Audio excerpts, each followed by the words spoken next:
কিরে রনি নাকি? হ্যাঁ কি ভালো ভাই? আছেন জয়নাল ভাই? হ্যাঁ, কি আছে ভাই? ভাই মাই আমার পাঠাইছে দুপুরে আমার সাথে আমাকে বাসায় যাইতে বলছে। তো খালা কি জন্য যাইতে বলছে? শীত চলে যাইতেছে, শীতের পিঠে বানাইছে তো, তাই মা বললো যে তোর জয়নাল ভাইরে ডাইকে নিয়ে গে।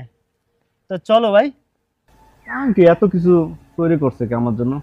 তুমি জানো না ভাই, মা তোমাকে অনেক ভালোবাসে, আর মার কাছ থেকে তোমার কথা শুনি আসলে তোমারে না আমার খুব দেখতে ইচ্ছে করে ভাই। ভাই রে, আমি সবাইকে বলে যাবো আমি তো মারা যাই, আমার চোখ দুটো যেন তোকে দেয়। না না ভাই, এ কথা তুমি বলো না ভাই, কারণ আমি যদি মরেও যাই আমার মাকে দেখার মতন, আমার মাকে দেখার মতন একটা ভাই আমার আছে ভাই। তুই যা, আমি আসতেছি, হাতে কাজ আছে তো, কাজটা সেরে আসতেছি। আচ্ছা ভাই, দেরি করো না। এই যেই পথে যাই।